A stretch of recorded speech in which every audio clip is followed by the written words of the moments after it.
साथीनो, सन्मानाने जय भीम.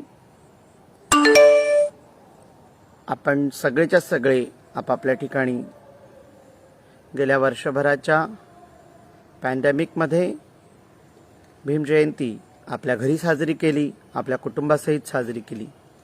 यावेळी देखील त्याच पद्धतीने परिस्थिती निर्माण झाली आहे आणि या परिस्थितीमध्ये, ह्या आपत्कालीन परिस्थितीमध्ये नेहमीच भीमसैनिक हे प्रत्येक वेळी संयमाने वागत येतात आणि बोलत येतात आणि आपल्या कृतिशीलतेतून दाखवतात की ते या देशाच्या प्रति किती भावनिक आणि संवेदनशील आहेत.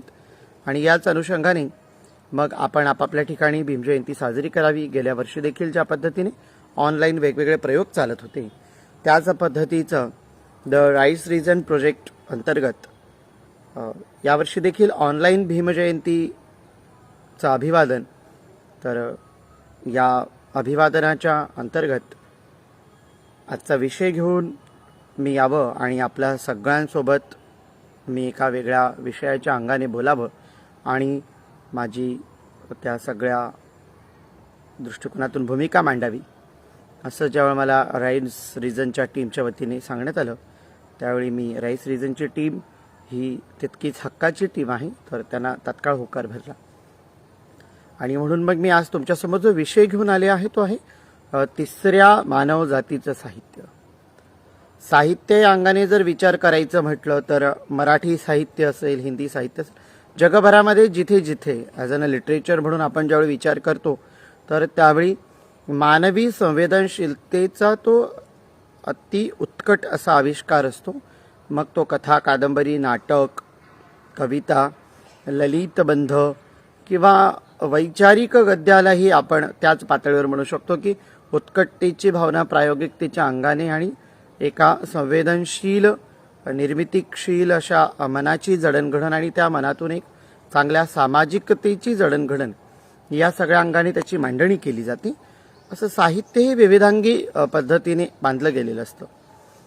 पण साहित्याकडे ज्यावेळी आपण भारतीय परिप्रेक्षातून बघतो तर इथे असलेली जी काही 5000 वर्षाची गुलामीची परंपरा असेल आणि त्या गुलामीच्या व्यवस्थेमध्ये शब्दांचं जे ज्ञान होतं, म्हणजे लिहिण्याची परवानगी असेल, ऐकण्याची परवानगी असेल किंवा विशिष्ट पद्धतीची जी भाषा, ज्याला सो कॉल्ड लोक देवभाषा वगैरे म्हणतात, तर ही देवभाषा वगैरे बोलण्याची परवानगी एका वर्गालाच होती. आणि या वर्गाने मग त्यांच्याच पद्धतीने गुलाम मेंदूंची जडणघडण करणाऱ्या गोष्टीच त्या साहित्याच्या आणि साचेबद्ध प्रतिमेमध्ये बसवल्या. आणि मग तेच तथाकथितांचं सौंदर्यशास्त्र जे आहे, या सौंदर्यशास्त्राच्या अंगानेच ती मांडणी व्हायला लागली. हे सगळं होत असताना मात्र साहित्य हे मानवी संवेदनशीलतेचा उत्कट असा आविष्कार आहे. तर मग संवेदनशीलता ही काही कुठली जात, धर्म, पंथ, लिंग किंवा देश, काल, परिस्थिती पाहून येत नाही. तर संवेदनशीलता ही कालातीत असते आणि तिला कुठल्याही प्रकारची मर्यादा नसते. अशा पद्धतीची ही संवेदनशीलता आणि त्या संवेदनशील मनांची जी मांडणी होती, तर त्या मांडणीला मात्र मर्यादा घालण्यात आल्या होत्या. या मर्यादांची चौकट हळूहळू मग मोडीत निघायला लागली. मग अगदीच संत साहित्याचं आविष्कृत होणं असेल, त्यामध्ये ज्ञानदेवांनी संस्कृत ग्रंथाला मराठीत करणं, तुकोबांची अभंगवाणी असेल, कान्होपात्रेचे अभंग असतील, जनाईचे अभंग असतील किंवा चोख्याचे अभंग असतील, सावता माळ्याचे अभंग असतील, अशी एक दीर्घ अशी परंपरा की ज्या सगळ्या चौकटीतून ह्या परंपरेने हे सगळं मोडीत काढलं आणि हे मोडीत काढत एक वेगळ्या पद्धतीचा साहित्याचा आविष्कार समाजासमोर यायला लागला. पण हे सगळं होत असताना देखील त्याला मर्यादा होती, त्याला भक्तीची चौकट होती, त्याला आध्यात्मिकतेचा स्पर्श होता आणि तो तत्कालीन नकळतपणे कुठल्याही समाज व्यवस्थेमध्ये, कारण कुठलाही लेखक लिहित असताना तो तत्कालीन सामाजिक परिस्थितीच्या अनुषंगाने आणि त्या संस्कारांमध्ये त्याची जडणघडण झालेली असते, त्या अनुषंगाने तो व्यक्त होतो. व्यक्त होत असताना त्याला ती भाषेची चौकट असते, त्याला त्या प्रतिका, प्रतिमानांची, उपमा आणि उपमेयांची चौकट असते. या सगळ्या चौकटीबद्धतेमध्ये ते अडकलेलं होतं. पण त्यावरही आपण बघू शकतो की ज्ञानोबांसारखा एक मातृ मनाचा कवी, कारण ज्ञानेश्वरी हे उदंड असं प्रेमकाव्य आहे. मग ज्ञानदेवांच्या विराण्या असतील किंवा मग ज्ञानदेवांचे अभंग असतील, तुकोबांसारखा एक लेखक जो की मंबाजीच्या षडयंत्राला बळी पडला गेला आणि अक्षरशः त्याचा वध झाला, अशा अनेक असतील. मग संत चोखोबा असतील, संत सावतामाळी असतील, अशी एकूणच एक परंपरा. आणि या सगळ्या परंपरेमध्ये जर पाहिलं तर गेल्या 5000 वर्षामध्ये शब्द मोकळे झाले, शब्द मांडायला लागले. सगळ्याच वर्गांनी आपले शब्द मांडायला सुरुवात केली. पण ज्या शब्दाविषयी आज मी बोलणार आहे की त्यांचे शब्द कोणी ऐकून घेतले नाही, ते लिहितात किंवा ते अज्ञात आहेत, त्यांची मांडणी असली तरी ती किती संशोधित झालेली आहे असं मला तरी आजपर्यंत आठवत नाही. आणि तो वर्ग म्हणजे ज्याला तुम्ही तुमच्या समाज व्यवस्थेच्या भाषेमध्ये अगदी हिणकस स्वरूपामध्ये तुम्ही त्याला पाहता आणि त्याला ॲक्सेप्ट करत नाही, अशा पद्धतीचा माझा समुदाय हिजडा समुदाय, ज्याला अलीकडे एक शब्द वापरला जातो तृतीयपंथी. खरं म्हणायला गेलं तर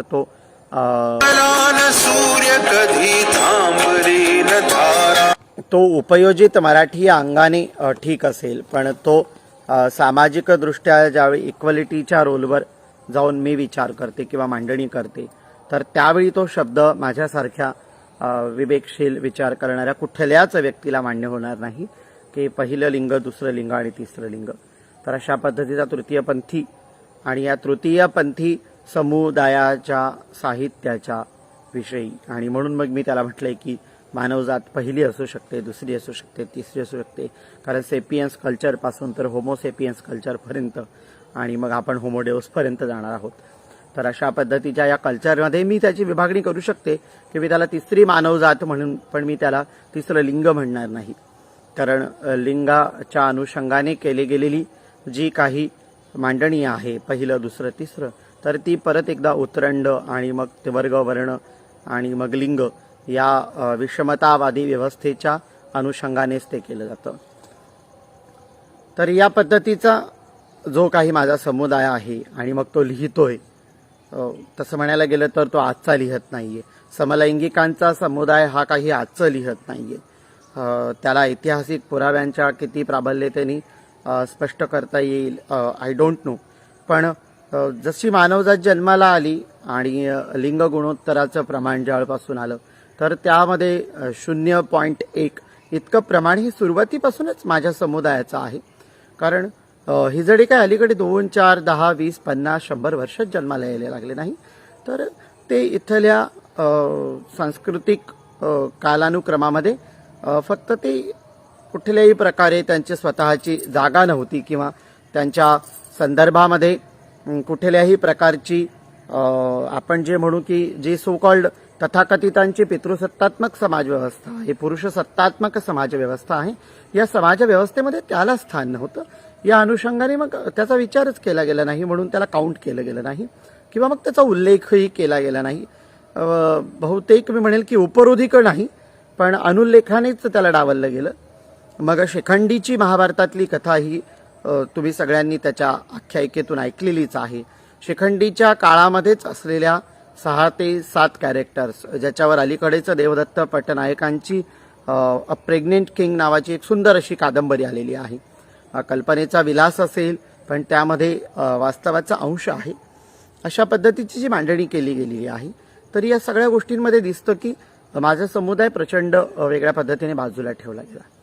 हा वेगळा ठेवलेला समुदाय आणि मग हा हळूहळू कुठेतरी डॉक्टर बाबासाहेब आंबेडकर, ज्यांना आपण सगळे आपले फादर म्हणतो किंवा फादर ऑफ द नेशन असं, त्या बाबासाहेबांनी 1934 साली रधो कर्वे, समाज स्वास्थ्यकार रधो कर्व्यांच्या बाजूने जी लैंगिकतेच्या अनुषंगाने जी केस लढली होती, त्या केसपासून आणि मग अलीकडे 2001 पर्यंत नाच फाउंडेशनने अपील दाखलपर्यंत, सर्वोच्च न्यायालयामध्ये अपील दाखल करेपर्यंतचा जो काही प्रवास आहे, हा जो काही प्रवास आहे, त्या प्रवासामध्ये देखील आपण बघू शकतो की कशा पद्धतीने होमोसेक्शुअल समुदाय जो आहे, समलैंगिकांचा समुदाय आहे, तो आपल्या भावाभिव्यक्तीला स्पष्ट करायला लागला. तो भावाभिव्यक्तीला स्पष्ट करत असताना मग आपण बघू शकतो की त्याची भावाभिव्यक्ती ही लैंगिकतेच्या पातळीवर, कुठलेही साहित्य ही कुठल्याही लैंगिकतेच्या पातळीवर नसतं, पण त्याच्याशी जोडलेल्या किंवा त्याच्या शब्दातून व्यक्त होणाऱ्या ज्या भूमिका आहेत तर त्या सगळ्याच्या सगळ्या ह्या त्याच्या अंतर्मनातल्या आणि सामाजिक जडणघडणीतून आविष्कृत झालेल्या असतात आणि मग तो त्याला शब्दाने मांडणी द्यायला लागतो. अशाच पद्धतीने समलैंगिकांच्या साहित्यातून हे सगळं यायला लागलं आणि तिसऱ्या मानव जातीचं साहित्य यायला लागलं. मराठी साहित्याच्या इतिहासाकडे येत असताना देखील आपल्याला तिसऱ्या मानवजातीचं साहित्य, ज्याला खऱ्या अर्थाने साहित्याच्या संप्रदायामध्ये स्वतंत्ररित्या काउंट केलं जाईल, हिजड्यांचं साहित्य असं त्याला आपण म्हणूया. मग मराठी साहित्यामध्ये 1960च्या कालखंडामध्ये उदयास आलेला बाबासाहेबांच्या प्रचंड संघर्षानंतर एक पिढी लिहायला लागली आणि मग दलित साहित्यिकांचा प्रवाह निर्माण झाला. दलित साहित्यिक असतील, ग्रामीण साहित्यिक असतील, मग त्यानंतरच वेगवेगळे घटक आपापल्या पद्धतीने मांडणी करायला लागली. आदिवासींचा एक साहित्य प्रवाह आला, भटक्यांचा एक साहित्य प्रवाह आला, त्यासोबतच महिलांचं स्वतंत्र साहित्य आलं. महिलांच्या स्वतंत्र साहित्यामध्ये कॅटेगरायझेशन करत असताना आपण वेदिका कुमारस्वामींच्या साहित्यापर्यंत ज्यावेळी येतो, कवितांपर्यंत, वैश्येनी लिहिलेल्या कवितांपर्यंत येतं. अशा पद्धतीने वेगवेगळ्या पातळ्यांवर साहित्याची मांडणी व्हायला लागली. उपेक्षितांच्या अंतरंग उपेक्षित मांडायला लागला. याच्या मागे मी म्हणेल की बाबासाहेबांचं प्रचंड मोठं योगदान आहे. कारण पहिल्यांदा बाबासाहेबांनी लेखणी तर दिली, पण त्या लेखणीसोबत मनगटातही ताकद दिली आणि मेंदूच्या शिराही ताट केल्या. या सगळ्या भूमिका बाबासाहेबांनी दिल्या आणि मग आत्मभान निर्माण झालं. माझ्या समुदायाच्या बाबतीत बोलायचं म्हटलं तर माझ्या समुदायातल्या पहिल्या लेखिका म्हणून मी ज्यांना मान देते त्या दिशाजी पिंकी शेख यांना मी माझ्या समुदायातल्या पहिल्या कवयित्री असतील, पहिल्या साहित्यिक मी त्यांना म्हणते. दिशाजी हे स्टेटमेंट खोडून काढतात. दिशाजी म्हणतात की शमीवा पूर्वीही कोणीतरी लिहत नसेल, पण ते उजेडात आलं नाही किंवा मग ते प्रकाशित झालं नाही. मला प्लॅटफॉर्म मिळाला, मला मांडणी करण्यासाठी मला आंबेडकरी चळवळीने किंवा मग आंबेडकरी चळवळीमध्ये काम करणाऱ्या साहित्य क्षेत्राने मला एक चांगल्या पद्धतीची जागा दिली, स्पेस दिला आणि अलीकडच्या काळामध्ये एक समाजभान आणि साहित्यभान वेगवेगळ्या अंगाने पाहणारा एक वर्ग निर्माण झालेला आहे. एक एज्युकेशनल अवेअरनेस आणि त्याच्यामुळे बदलती पिढी, या बदलत्या पिढीने हा जो अवकाश आहे तो गाठलेला आहे. पण तरी सुद्धा मी अधिकृतरित्या म्हणेन की दिशाजी ह्याच पहिल्या माझ्या समुदायातल्या आणि माझ्या समुदायाला शब्दांकित करणाऱ्या मराठी साहित्यातल्या पहिल्या आणि एकमेव कवयित्री आहेत. सारंग पुणेकर या देखील आपल्या कवितांच्या माध्यमातून व्यक्त होतात. त्यासोबतच मग वैशाली म्हणून औरंगाबादमधली माझी एक मैत्रीण आहे, ती देखील आपल्या कवितांमधून व्यक्त होताना दिसते. मीही माझ्या पातळीवर अगदी तोडका मोडका का होईना लिखाणाचा प्रयत्न करते. पण हे सगळं करत असताना ज्यावेळी आपण हिजड्यांच्या साहित्याकडे येतो, तिसऱ्या मानवजातीच्या साहित्याकडे येतो, दिशाजींच्या कवितांचं अवलोकन केलं तर आपल्याला दिसतं की दिशाजींच्या कविता ह्या ज्या पद्धतीने व्यक्त होतात तर त्यामध्ये असलेली घुसमट, त्यामध्ये पिढ्यानपिढ्या इथल्या पितृसत्तात्मक व्यवस्थेने जगणं नाकारलेलं आणि मी ज्याला म्हणेल की इथे काही वर्ग उपेक्षित आहे, काही वर्ग वंचित आहे आणि मी त्याही पलीकडे जाऊन म्हणते की माझा समुदाय हा अनुलक्षित आहे, की त्याला अनकाउंटेबल म्हणजे इथल्या देव किंवा धर्म किंवा मग भीतीपोटी भिक्षुकी अशा पद्धतीच्या ज्या व्यवस्था उभ्या केल्या गेलेल्या आहे की जे भोगायला चालतं पण अगदी त्यागता पण येत नाही किंवा टाकता पण येत नाही, त्याला देवपण देणं किंवा दानवीपण देणं हे पितृसत्तात्मक धर्मव्यवस्थेचं वैशिष्ट्य आहे. आणि या वैशिष्ट्याच्या अंगानेच मग न कळतपणे माझा समुदाय देखील त्याचं चौकटीवर आणून उभा केला गेला. त्याला भिक्षुकीची व्यवस्था केली गेली, त्याला जगण्याची व्यवस्था केली गेली, पण ती जगण्याची व्यवस्था करत असताना त्यामध्ये त्याचं जे मानवीपण होतं, कारण मानवीपणासाठी मला वाटते की कुठल्याही प्रकारच्या वर्ग, वर्ण, पंथ आणि लिंगाची गरज नाही. मानवी भावभावना आणि संवेदना या सर्वांगाने सगळीकडे सारख्याच असतात. नाना पाटेकरचा क्रांतीवीर सिनेमातला डायलॉग मला यावेळी जाम आठवतो की तो एका दगडावर दंगल वस्ती पेटली आहे आणि वस्ती पेटल्यानंतर तो एका त्याच्या सोबत याचा हात घेतो वस्तीतल्या की ज्याला तिथे मुसलमान अशा या जाती धर्मातून दाखवला गेला आहे आणि तो स्वतःचा हात घेतो आणि दगडाने ते बोटाशी चेचतो आणि मग ते रक्त हातावर घेऊन तो एकत्र कालवतो आणि म्हणतो ये देख हिंदू का खून ये देख मुसलमान का खून अब इसमें से बता तेरा खून कौन सा मेरा खून कौन सा. सेम याच पद्धतीने याच पद्धतीने ते समलैंगिकांचं रक्त असो किंवा मग ते विषमलैंगिकांचं असो, ते होमोसेक्शुअल असोत किंवा मग हेट्रोसेक्शुअल पर्सन्स असोत, रक्त जर काढलं तर ते लालच येणार. भावभावना, संवेदना आणि इतर ज्या बाबी आहेत त्या सारख्याच येणार. फक्त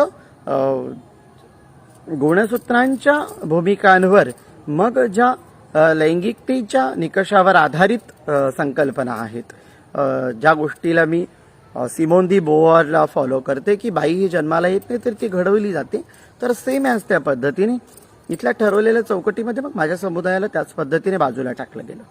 पण त्याच संवेदना आहेत, त्याच पद्धतीच्या भावभावना आहेत ज्या अगदी एका हेट्रोसेक्शुअल पर्सनच्या असतात आणि त्याच पद्धतीच्या भावभावना आणि त्याच पद्धतीच्या गोष्टी एका तृतीयपंथीयामध्ये असतात. पण हे सगळंच्या सगळं कुठेतरी या सगळ्या गोष्टींमध्ये नाकारलं गेलं आणि हे नाकारलं जाणं हेच जिव्हारी लागणं होतं. आणि हे जिव्हारी लागणं आणि मग त्यातल्या त्यात समाजव्यवस्थेमध्ये जगण्यासाठी योग्य अशा पद्धतीची जागा असणं आणि मग त्यामुळे स्वतःच्या समुदायासोबत एकत्रित राहणं. पण हे एकत्रित राहणं हे कितीही केलं तरी मी म्हणेल की ही सोशल अनटचेबिलिटी होती, सामाजिक अस्पृश्यतेच्या अनुषंगानेच ही आहे. अद्यापही त्यामध्ये हवा तितका बदल घडलेला नाहीये.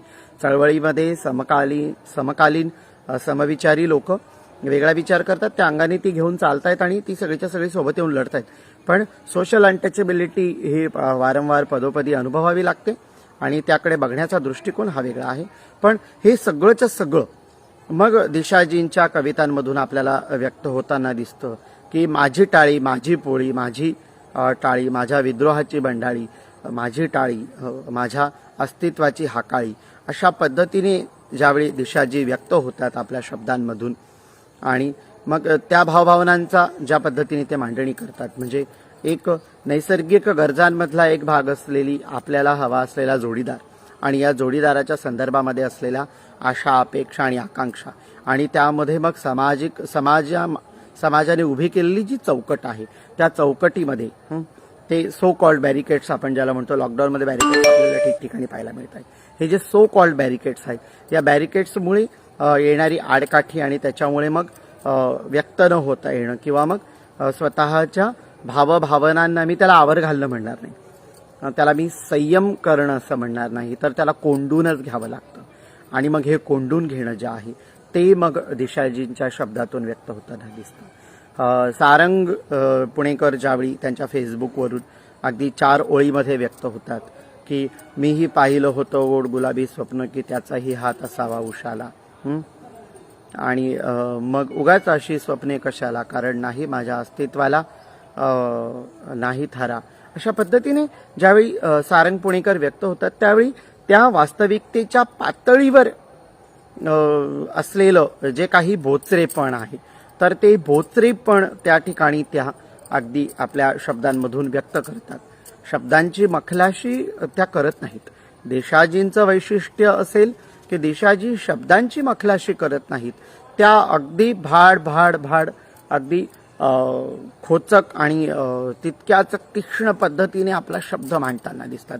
देशाजींचा आताच जो कविता संग्रह आला कुरूप, तर त्या कुरूपचं कव्हर जर तुम्ही बारकाईने पाहिलं तर तुमच्या लक्षात येईल की कधीतरी आपल्याला सगळ्यांना काटा बोचलेला असतो आणि मग तो बारका काटा असतो, तो लक्षात येत नाही, बोचतो आणि मग तो कुरूप त्या ठिकाणी बांधलं जायला लागतं. पण ठसठसतं कुरूप आणि पायावरची जखम, पाय काढून फेकता येत नाही आणि कुरूपही अगदी बोचकून काढता येत नाही, कारण गळवं झालं तर पाय काढून फेकायला लागतो. अशा पद्धतीनं ते ठसठस आतल्या आत सहन करत मात्र त्यातले जे कंगोरे आहेत ते मोजत राहायचे आणि कधी एकदा तो खुरपातला काटा बाहेर येईल याची वाट बघत राहायची आणि ती बोचरी जखम सहन करत राहायची. अशा पद्धतीची त्या मुखपृष्ठावरची जी चित्रांकन आहे त्यावरूनच देशाजींच्या मनात काय चाललेलं असेल. देशाजी इन द सेन्स देशाजी या प्रातिनिधिक स्वरूपामध्ये लिहितात. देशाजींच्या कविता या सगळ्या समुदायाच्या कविता आहेत, त्या प्रत्येक हिजड्याच्या कविता आहेत. जसा ज्ञानदेवीय अभंग हा एक विश्वात्म मनाचा आहे, तुकोबाच्या ओवी हा विद्रोहाच्या ओवी आहेत. त्याच पद्धतीने म्हणेल की देशाजींच्या ओवी ह्या देशाजींच्या ओळी ह्या तितक्याच व्यापक अगदी प्रत्येक तृतीय पंथाच्या, मग तो कुठल्याही पातळीवरचा असो, तर प्रत्येक तृतीयपंथी व्यक्तीच्या अंतर्मनातली एक बोचरी सल देशाजी आपल्या शब्दातून व्यक्त करतात. सारंगजींच्या बाबतीतही तेच म्हणावं लागेल की सारंगजी देखील बोलत असताना सारंगजींच्या अनुभवातून आलेली, कारण सारंगजींच्या अनुभवात आलेली कॉलेजियन लाईफ्समधली मांडणी देशाजींच्या अनुभवातून मांडली गेलेली त्यांची सामाजिक आणि त्यांच्या जगण्याशी जोडली गेलेली काही घटनांची मांडणी ही त्यांच्या कवितांतून व्यक्त होताना दिसते. कुठलाही कवी असो वा कुठलाही लेखक असो, कुठलाही चित्रकार असो, म्हणजे कलेशी जोडली गेलेली कुठलीही व्यक्ती ही तिच्या मूलतत्वांच्या भूमिकांमध्येच जगण्याच्या पातळीवर आलेल्या अनुभवांना त्याच्या साच्यातून चितारत असते. मग तो मूर्तिकार असो, चित्रकार असो, तो कथाकार, कविता, कादंबरी, ललितबद्ध, इवन दॅट मी मगाशी बोलताना म्हणाले की निबंधकारही असो, हा त्याच्या अनुभवाच्या पातळीवर त्याला सामावून घेणारे शब्द हा तिथे मांडत असतो आणि अशा पद्धतीची ती मांडणी आहे. मी यावेळी मला नामदेव ढसाळांचे ओळख जाम आठवतात की हिजड्यांनी झगेवर केलेत, हिजडे आभाळ झालेत. अशा पद्धतीच्या एक नामदेव ढसाळांच्या ओळी, हिजड्यांनी झगेवर केलेत, हिजडे आभाळ झालेत. मला देखील माहीत नाही की नामदेव ढसाळांचे संदर्भ काय असतील, कारण नामदेव ढसाळ हे ग्लोबलाइज रसायन होतं त्याच्या कवितांमधलं आणि ते ग्लोबल रसायनमध्ये बघ हिजड्यांचे झगे, हिजड्यांनी झगेवर केलेत, हिजडे आभाळ झालेत. कारण नामदेव चळवळीतला होता, हिजड्यांना घेऊन केलेली आंदोलनं असतील, हिजड्यांना घेऊन काढलेला मोर्चा असेल आणि हिजड्यांची असलेली व्यापक मातृत्वाची, दातृत्वाची, पालकत्वाची, मैत्र्याची किंवा मग सौख्याची भावना असेल किंवा मग जगाकडे पाहण्याचा हिजड्यांचा दृष्टिकोन असेल, या सगळ्या गोष्टींचा परिप्रेक्ष्य मला वाटतं की नामदेवनी त्याच्या त्या दोन ओळींमध्ये मांडल्याचं दिसतं. हिजड्यांनी झगेवर केलेत, हिजडे आभाळ झालेत. मी म्हणेल की देशाजींच्या कवितांपर्यंत येत असताना हिजड्यांनी झगेवर केलेत, हिजडे आभाळ झालेत. आता हिजड्यांना पंखही आलेत आणि आता ते एका उंचीला घेऊन धडपडायला देखील लागलेत. आता ते आभाळ गाठायला लागलेत. अशा पद्धतीच्या एका पातळीवर हे साहित्य येऊन बसलेलं आहे. पण मी म्हणेल की निव्वळ त्याला स्वप्नरंजनाच्या पातळीवर कुठेही नेऊन ठेवण्याची मला अपेक्षा नाहीये किंवा उदात्तीकरणाचीही मला अपेक्षा नाहीये. मी लिहित असताना मी म्हणजे माझ्या एका कवितेत मी म्हटलंय की होय मी रांड आहे. हो, आणि रांड प्रसवली, रांड व्याली, तेव्हा ही प्रकृती जन्माला आली आणि ह्या प्रकृतीच्याच आधारानं तुमची सर्वांची निर्मिती झाली आणि मग हीच रांड फेडते पासलं, हीच रांड वाजवते टाळी, हीच रांड गाते विराणी आणि हीच रांड करते आवाहन. अशा पद्धतीचं एक ग्लोबलाइज तत्वज्ञान मला वाटतं की काही गोष्टींमध्ये व्यापक अशा पद्धतीचं असतं आणि आपण सगळ्यांनी ते समजून घ्यायला हवं. आणि हिजड्यांच्या साहित्याच्या बाबतीत मी तेच म्हणेल की समुदायाला आता कुठे एक व्यापक स्वरूपाची भूमिका मिळायला लागलेली आहे. समुदाय हळूहळू सामाजिकतेच्या, म्हणजे त्याला मी मेनस्ट्रीम हा शब्द वापरणं मला कधी कधी अवघडल्यासारखं वाटतं, कारण आपण मेनस्ट्रीम कशाला म्हणायचं आणि मग म्हणजे मूळ प्रवाह आणि बाह्य प्रवाह याला कशाला म्हणायचं, हाही एक माझ्यासाठी प्रश्नच असतो. पण सो कॉल्ड भाषेमध्ये त्याला मला मेनस्ट्रीम हा शब्द वापरावा लागेल, कारण त्याला पर्यायी शब्द अजून नाहीये. पण हिजडे देखील आता मेनस्ट्रीममध्ये यायला लागले आणि हिजड्यांच्या बाजूने लिहिणारे बाकीचेही आता लिखाण करायला लागलेत. हिंदी साहित्यामध्ये यमदीप नावाची कादंबरी असेल, त्यानंतर नाला सोपारा 203 नावाची चित्रा मुद्गलांनी लिहिलेली अलीकडची कादंबरी असेल, सोंग नावाची एक कादंबरी माझे मित्र नितीन म्हणून आहेत त्यांनी लिहिलेली असेल. स्टोरी टेलवरती ऑडिओ स्वरूपामध्ये अवेलेबल आहे. स्वाती चांदोरकरांची हिज डे नावाची एक कादंबरी आहे. किंवा मग देवदत्त पटनायक सारखा एक मायथॉलॉजिकल रेफरन्सेसला घेऊन लिहिणारा लेखक आहे. त्याचं शिखंडी आणि काही न सांगितलेल्या कथांसारख्या कथा असतील. त्याची गर्भवान राजा जे प्रेग्नेंट किंगचा मराठी अनुवाद आहे ते असेल. त्यासोबतच अनेक कवयी नव्याने असतील, कवयित्री असतील. तर या सगळ्या आता कुठेतरी हिजड्यांविषयी संवेदनशीलतेने आणि एका व्यापक दृष्टिकोनातून लिहायला लागलेत. पण हे सगळं लिहित असताना एक प्रामुख्याने होतं की बाह्यांगाने लिहिलं गेलेलं हे बऱ्याच वेळा उदात्तीकरण आणि वरवर दिसणाऱ्या शोषणांच्याच संदर्भामध्ये चार ओळी रखडणारं असतं. त्यात मी कुणाला दोष देणार नाही, कारण त्यांना जे दिसतं, त्यांना जे अनुभवता येतं तेच ते मांडण्याचा प्रयत्न करतात. पण मी म्हणेल की हिजड्यांचं साहित्य, हिजड्यांच्या साहित्याकडे पाहत असताना हिजड्यांचा साहित्य प्रवाह आलाय, याची दखल घ्यावी लागणार आहे. भटक्यांचा साहित्य प्रवाह आला, दलितांचा साहित्य प्रवाह आला. स्वाती चांदोरकर यांनी लिखाण काय केलं की हिजडा समुदाय चुकीचा मांडला. सारंगताई, स्वाती चांदोरकरांची कादंबरी ही मला व्यक्तिशः आवडलेली नाहीये, कारण स्वाती चांदोरकरांनी मांडणी करत असताना समुदायाचं विद्रुपीकरणच केलेलं आहे. त्याच्यामध्ये समुदायाच्या संदर्भामध्ये कुठेही सकारात्मक भूमिका नाहीये किंवा मी म्हणेल संवेदनशील भूमिका मांडलेली नाहीये. तर त्यांनी एक मटेरियलिस्टिक लेखिका म्हणून त्यांनी ते लिखाण केलेलं आहे. पण एक प्रायमरी लेव्हलच्या लेखकाला वाचण्यासाठी ते जसं किशोर शांताबाई काळेंचं हिजडा एक मर्द नावाने एक फालतू अशी म्हणेन मी, कारण हिजडा एक मर्द अशा पद्धतीचंच त्याचं टायटल आहे. तर त्या पद्धतीची ती आहे. तर त्याच पद्धतीची स्वाती चांदोरकरांची कादंबरी पण त्याच पद्धतीची आहे. पण त्या पलीकडे जाऊन मी म्हणेन की यमदीप असेल किंवा मग चित्रा मुदगलांची नालासोपारा 203 असेल तर ती अतिशय चांगल्या पद्धतीची मांडणी केलेली असेल, किंवा नितीनची असलेली आता अलीकडची सोंग नावाची कादंबरी असेल. तर ह्या खूप सुंदर कादंबऱ्या आहेत. तर त्या नक्कीच समुदायाच्या संदर्भामध्ये एक काय अंतरंग आहे समुदायातल्या व्यक्तीची, एका हिजड्याचे अंतरंग काय असतात, त्याच्या भावभावना काय असतात, त्याला व्यक्तिगत जीवनामध्ये जगत असताना कुठल्या संघर्षाला सामोरं जावं लागतं, कौटुंबिक पातळीवरून सामाजिक पातळीपर्यंत, आणि त्याच्या व्यक्तिगत अंतरकलह ज्याला आपण म्हणूया, मानसिक पातळीवरचे, भावभावनिक पातळीवरचे, किंवा मग त्याच्या नातेसंबंधामध्ये असलेला त्याचा जो काही अल्पकालीन जोडीदार, हे मला वाटतं की मी याला डबल इन्व्हर्टेड कॉमामध्ये टाकेल, अल्पकालीन जोडीदार. तर या अल्पकालीन जोडीदाराच्या संदर्भामध्ये आलेला जो काही संघर्ष असेल, या सगळ्या गोष्टी खूप चांगल्या पद्धतीने ह्या 2-3 कादंबऱ्यांमध्ये मला मांडल्याच्या दिसते. पण हाच जो हिजड्यांचा साहित्य प्रवाह याला काउंट करत असताना हिजडे स्वतः लिहितात, मेनस्ट्रीममध्ये येऊन लिहित आहेत, हे खूप महत्त्वाचं आहे.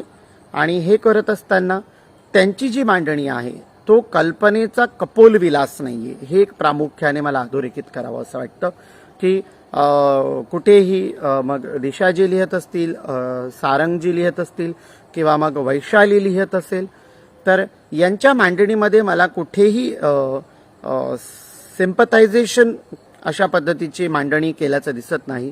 तर त्यामध्ये व्यक्तिगत जीवनावरच्या एम्पथाईज, संवेदनशील पातळीवर केलेल्या ज्या काही भावभावना आहेत, संवेदना आहेत, वेदना आहेत, त्यांची मांडणी समुदाय करतोय. आणि हळूहळू साहित्य प्रवाह तयार होत असताना तो अगदीच पटकन तयार होत नाही, टप्प्याटप्प्याने त्याचा विकासक्रम गाठला जातो. म्हणजे आज दिशाजींनी लिहायला सुरू केलेल्या कवितेच्या 4 ओळी असतील, सारंगजींच्या कवितेच्या ओळी असतील, वैशाली ताईच्या कवितेच्या ओळी असतील, आणि मग उद्या उठून तृतीयपंथी समुदायातली एखादी व्यक्ती ही कथाकार, कादंबरीकार किंवा नाटककार देखील होईल आणि ती चांगल्या पद्धतीची मांडणी करेल. मांडणी करत असताना मी म्हणेल की तिसऱ्या मानवजातीच्या साहित्यामध्ये हिजडे नावाचे एक नाटक पुण्यामध्ये येऊन गेलेलं आहे आणि त्याचे लेखक सुद्धा समलैंगिक समुदायातलेच एक व्यक्ती आहेत, मला त्यांचं नाव आठवत नाही. तर अशा पद्धतीने सकारात्मक मांडणी करणारी लोक देखील आहेत. आणि ही सगळीच्या सगळी मांडणी जी आहे ती व्यापकतेच्या पातळीवर आता जायला लागलेली आहे. मी म्हणेन की व्यापकतेच्या पातळीवर इन द सेन्स आम्हाला काही शेक्सपियर वगैरेच्या श्रेणीत वगैरे जाऊन बसण्याचा अट्टास कोणीही माझ्या समुदायातलं करत नाही आणि तो करणारही नाही. कारण इथे आमच्या जगण्याशी असलेले प्रश्न आम्हाला मांडत असताना आम्हाला आता लेखणीचं बळ कळतंय आणि मग ते मांडत असताना त्यामध्ये असलेली जी उत्कटता आहे, ती उत्कटता आणि त्याची जी पातळी आहे ती साधण्याचा आम्ही प्रयत्न करतोय. आणि साहित्य प्रवाह निर्माण होत असताना साहित्य प्रवाहाच्या ब्राह्मणी सौंदर्यशास्त्राने घातलेल्या ज्या चौकटी आहेत, त्या ब्राह्मणी सौंदर्यशास्त्राच्या चौकटी या भाषेची प्रमाणता, त्यासोबतच साचेबद्धता, मुक्तछंदातल्या कवितेला कवी न म्हणणं म्हणजे ट ला ट आणि री ला री जोडणारी, जनमने काव्य करणारी अशा पद्धतीच्या कवितांचे साचेबद्ध आवरणं असतील किंवा मग कथा, कादंबरी, नाटक यांच्यामधल्या भाषा, संवाद आणि मग ज्याला मराठी लिटरेचरमध्ये फार्म असा शब्द वापरला जातो, या फार्ममध्ये देखील बसण्याची गरज नाहीये. भाषेची चौकट तर ग्रामीण साहित्य यायला लागलं, बोलीभाषेतलं साहित्य यायला लागलं, त्यावेळी भाषिक चौकटी मोडूतच निघालेल्या आहेत. आणि या सगळ्या चौकटी हळूहळू माझा समुदाय आता ब्रेक करतोच आहे. कारण माझी स्वतःची स्वतंत्र भाषा आहे. माझ्या भाषेतले शब्दही तुम्हाला माझ्या समुदायाच्या साहित्यामध्ये कालांतराने वाचायलाच भेटतील. आणि अशा पद्धतीने हे तिसऱ्या मानवजातीचं साहित्य, मी यासाठी म्हणेन की तिसऱ्या मानवजातीचं साहित्य समजून घेणं हे का गरजेचं आहे. कारण साहित्य हे तुम्हाला कारण प्रत्येक वेळी तुम्हाला काही दिशाजींसारखी एखादी अंडरस्टँडिंग असलेली व्यक्ती किंवा मग सारंगजींसारखी वेल एज्युकेटेड व्यक्ती किंवा मग माझ्यासारखी एखादी तुम्हाला माझ्या पातळीवर जेवढं आकलन आहे तेवढं उलगडून सांगणारी एखादी मैत्रीण असं भेटेल असं होत नाही. कारण नकळतपणे समुदायाच्या संदर्भामध्ये मी म्हणेन की समुदायातल्या व्यक्तींच्या मनात अजूनही नकळतपणे एक भीती आहे की आम्हाला स्वीकृती मिळेल की नाही मिळेल. त्यामुळे मग व्यक्त होत असताना एक चौकट जी आहे तर ती चौकट अजूनही ब्रेक करणं कठीण जातंय.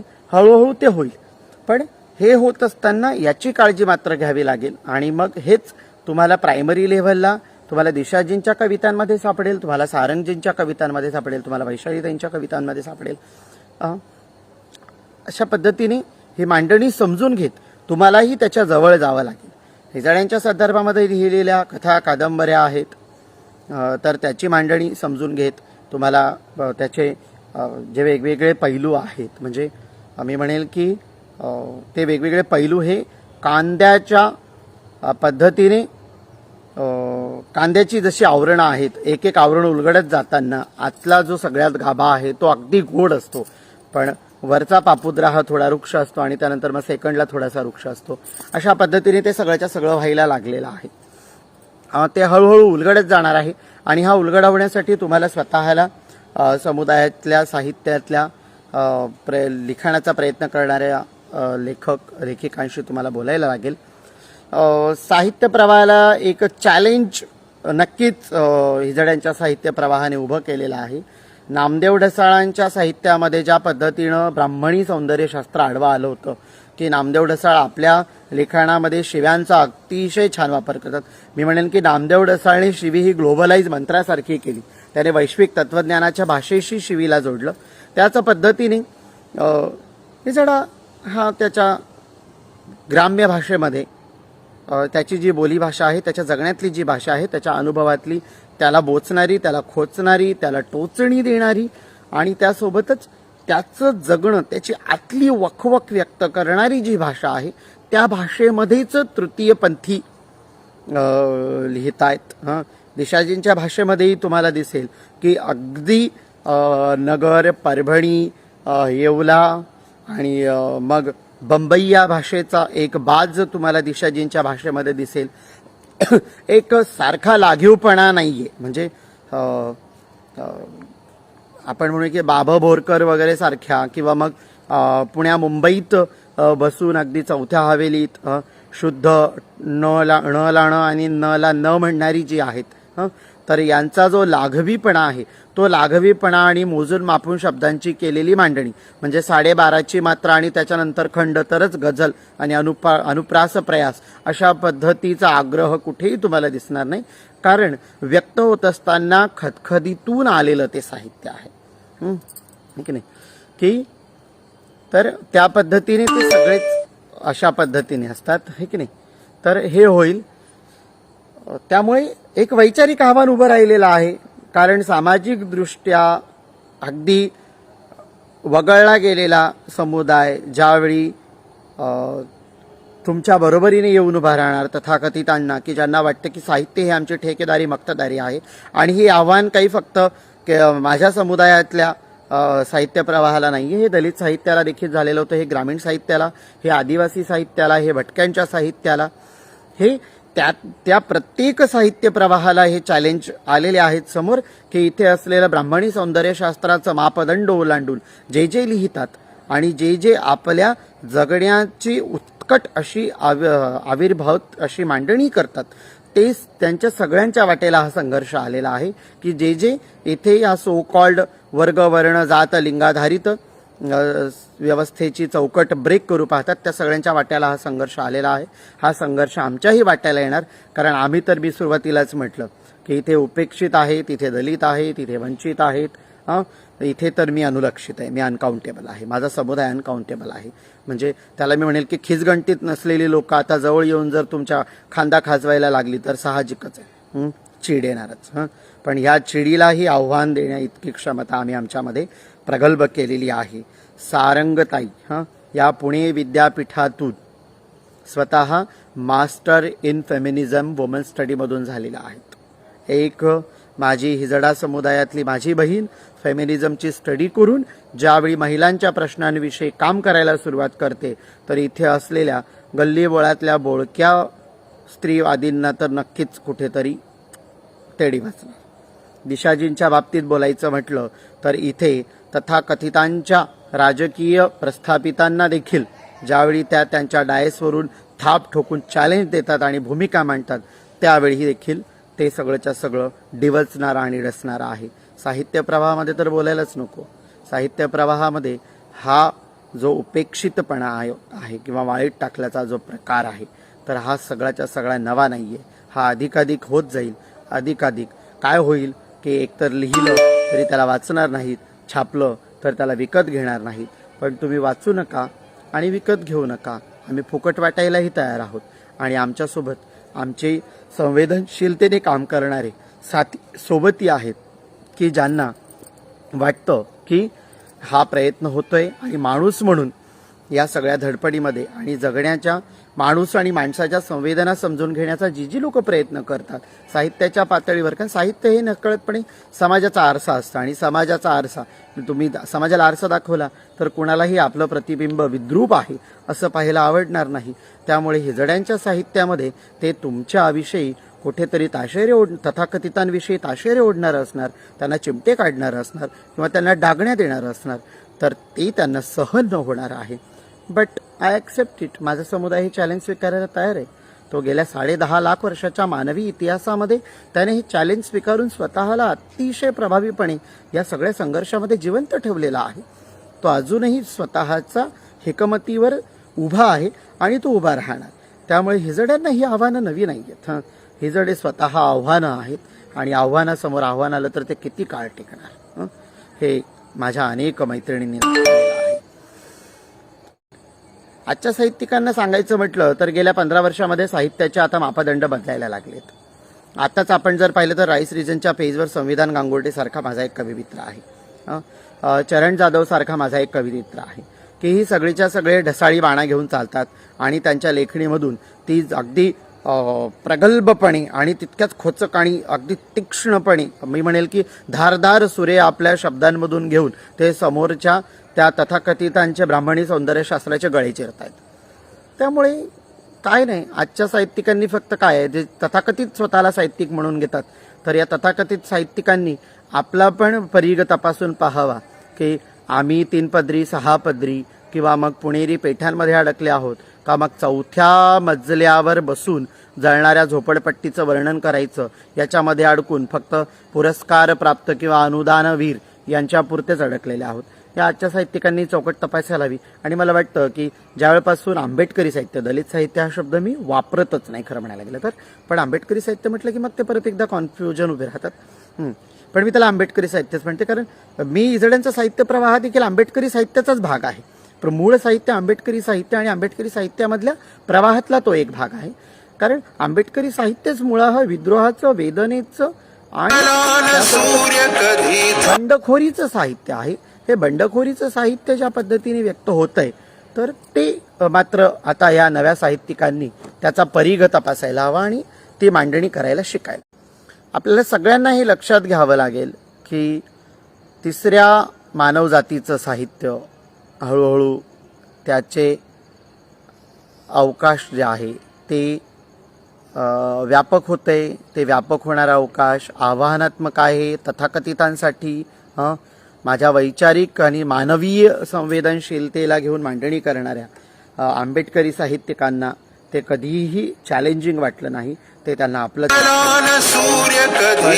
तथाकथितांना की ज्यांची पोटच साहित्यावर चालतात, आम्ही पोटासाठी साहित्य लिहित नाहीत. देशाजींनी पोटासाठी कविता लिहिल्या नाही, सारंगताईंनी पोटासाठी कविता लिहिल्या नाही, वैशालीताई पोटासाठी कविता लिहत नाही, किंवा मग इतरत्र कुणी लिहत असेल, अजून प्रकाशच होतात नसेल, तर असं लिहिणारं माझ्या समुदायातलं कुणीही पोटासाठी लिहत नाही. रॉयल्टीच्या रकमेसाठी असलेलं हे तथाकथित बुद्धिजीवींचं लिखाण नाहीये, तर जगण्याची होरपळ आणि जगण्याची धडपड, त्यामध्ये असलेली जी आंतरिक संवेदनशीलता आहे, त्या आंतरिक संवेदनशीलतेचा हा शब्दबंबाळ आविष्कार आहे. आणि हा शब्दबंबाळ आविष्कार मला वाटतं की समजून घ्यावा. देशाजींचा कविता संग्रह शब्दप्रकाशनला आहे. तुम्ही सगळ्यांनी आता जे जे ऐकत असतील त्यांनी सगळ्यांनी शब्दप्रकाशनाच्या वेबसाईटला जाऊन त्याला शेअर करावं. आपण सुद्धा त्याला व्यक्तिगत पातळीवर मागवावं आणि ते वाचावं. ते वाचलं तर तुमच्या लक्षात येईल की नेमकी मांडणीची प्रगल्भता काय आहे आणि मांडणीचं म्हणणं काय आहे, कविता आणि कवितेतून उलगडलेले अंतरंग काय आहेत. कारण कविता ही एका वेगळ्या पद्धतीनं जात जात एक अवघा अवकाश व्यापते. आणि आता माझ्या समुदायाचं हिजड्यांचा साहित्य प्रवाह हा आता अवकाशाला गवसणी घालण्यासाठी आता झेप घेतोय. नामदेव ढसाळांच्या ओळींवर परत एकदा येईल. आणि मला वाटतं की मी साधारणतः तासाभरापासून बोलते आहे, तर आता मी थांबेन आणि परत पुन्हा कधीतरी आपल्या सगळ्यांशी जॉईन होईल. नामदेव ढसाळांच्या ओळी परत एकदा सांगेन की हिजड्यांनी झगेवर केलेत, हिजडे आभाळ झालेत. आता आभाळ झालेत म्हणजे त्यात चंद्रही असणार, सूर्यही असणार, म्हणजे तितकीच शीतलता आणि तितकीच उष्णता, तितकीच दाहकता.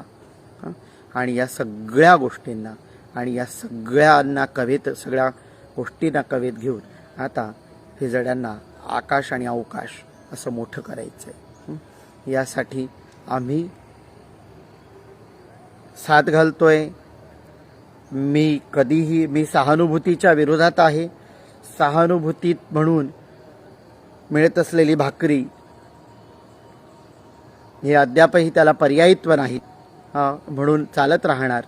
पण संवेदनशील मनाची जी माणसं घडतायत, ही माणसं आणि संवेदनशील मनाचा समाज जसा जसा मोठा होत जाईल तसा तसा माझ्या समुदायाला आत्मसन्मानाचा चालू असलेला हा लढा हा आत्मप्रौढीपर्यंत जाईल. आणि आत्मशील स्थितीला गाठत नक्कीच बाबासाहेबांना अपेक्षित असलेली समतेची जी रेषा आहे, त्या समतेच्या रेषेवर सगळ्यांना सोबत घेऊन एका रांगेत उभं करीन. आणि आपण सगळेच्या सगळे माणूस म्हणून जगू. त्या माणूस म्हणून जगण्याच्या धडपडीत आपल्या सगळ्यांना मोठा करीन. एवढं बोलते आणि थांबते. सर्वांना आतापासूनच भीमजयंतीच्या खूप खूप शुभेच्छा. आणि या सगळ्या स्थितीमध्ये आपली काळजी घ्या. आणि ही काळजी घेत असताना आपापल्या पातळीवर आपण भीमजयंती साजरी करू, बाबासाहेबांना अभिवादन करू. आणि बाबासाहेबांना यंदाचं अभिवादन परत एकदा घरातून करूया. आपण ज्यांना आपले श्रद्धास्थान मानतो त्यांनी आपल्याला आव्हान दिलेलंच आहे, त्या आव्हानाला साथ देऊ. आणि पुढे एकमेकाच्या हातात हात घालून चालत राहू. तिसऱ्या मानवजातीच्या साहित्यासोबत पहिल्या मानवजातीचं आणि दुसऱ्या मानवजातीचं आणि तिसऱ्या मानवजातीचं हे सगळे साहित्य प्रवाह, तसेच साहित्य प्रवाहासोबत असलेली माणसं एकमेकाच्या हातात हात घेऊ आणि माणूस म्हणून मोठी होऊ आणि माणसाला माणूस पण शिकवणारी एक चांगली समाज मनांची जडणघडण करू. या प्रयत्नात धडपड करत राहू. द राईस रिजनच्या संपूर्ण टीमला मी खूप खूप खूप खूप आभार व्यक्त करते. चेतन जाधव असेल, संविधान गांगुर्डे असेल, त्यासोबतच चेतन गांगुर्डे असेल, इतर मला सदस्यांची नावं माहीत नाही आहेत, पण द राईस रिजनच्या पूर्ण टीमचं मी आभार व्यक्त करते माझ्या समुदायाच्या वतीनं, की माझ्या समुदायाच्या संदर्भामध्ये मला जी काही तोडकी मोडकी आणि तोकडी मांडणी करता आली त्या मांडणीसाठी मला इथे स्पेस दिलात, बोलू दिलं. ज्यांनी ज्यांनी हे सगळं लाईव्ह पाहिलेलं आहे त्या सर्वांचे देखील की ते तासाभरापासून कंटिन्यूली मला ऐकत आहेत आणि मला ऐकत आहेत इन द सेन्स माझ्या समुदायाच्या संदर्भामधल्या संवेदनशीलतेला मोठं करण्यासाठीचा हा त्यांचा जो त्यांनी घेतलेलं हे जे पाऊल आहे हे पाऊल अधिक मोठं होईल आणि आपण सगळेच्या सगळे मोठं होऊ. Thanks for the team of rice region. Thanks दिशाजी, थँक्स सारंगताई, थँक्स वैशालीताई आणि जे काही लिहिता आहेत माझ्या समुदायातले त्या सगळ्यांचे विमानापासून आभार व्यक्त करेल की त्यांनी आकाश मोकळं करून दिलंय, आमच्या पंखांना त्यांनी बळ दिलंय आणि हे पंख आता उंच आकाशात गवसणी घालायला तयार झालेले आहेत आणि नक्कीच एक काळ येईल की आकाशाला गवसणी घालू आणि आकाशही थिट करू. हिजडे आभाळ झालेत, हिजड्यांनी झगे वर केलेत, हिजडे आभाळ झालेत, तर आकाशाला गवसणी घालण्यासाठीची धडपड कायम करू. एवढं बोलून थांबते. थँक्यू. सर्वांना सन्मानानं क्रांतिकारी जय.